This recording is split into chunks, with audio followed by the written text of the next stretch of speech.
ఎదిరేటువంటి party కాదు ఎర్ర జెండా. దేశవ్యాప్తంగా పేదల కోసం కొట్లాడేటువంటి జెండా.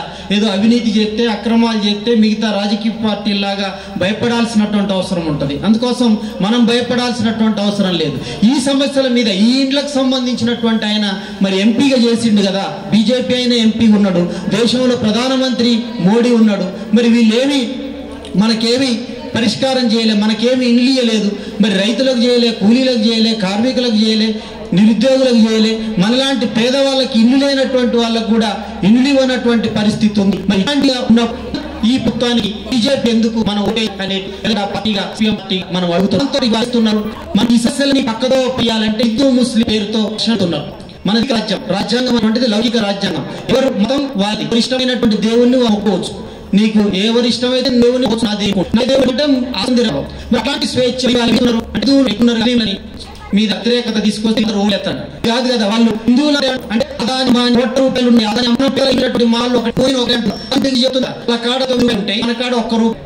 ఇక్కడ 99 అనుకోండి, మీ అందరి కాడ కలిపి ₹1 అయింది. అంత కలిపితే అయితే 100 అదేనా?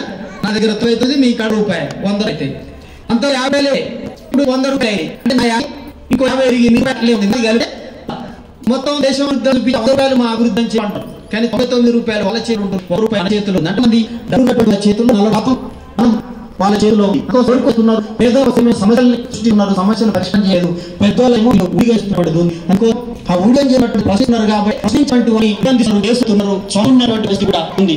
మీరు నరేంద్ర దాని ఒక ఇట్లాంటి విషయాలు కూడా ప్రశ్న అసలు సమస్యలు ఉన్నప్పుడు సమస్య పరిష్కారం అంటే ఆయన కలిసిండ్రు.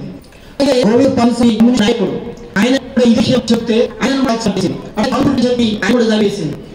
ఇట్లా అందరినీ ఎవరైతే ప్రశ్నిస్తారో అట్లాంటి వాళ్ళని కూడా చేస్తున్నారు. ఇవాళ ఢిల్లీ ముఖ్యమంత్రిని కూడా ఎవరైతే మాట్లాడుతారో వాళ్ళ వ్యతిరేక ఏ కేసులు పెట్టి వాళ్ళని భావన అసలు ఎవరంటే చాలా మంది ఇప్పుడు రూపాయలు తీసుకుంటాం.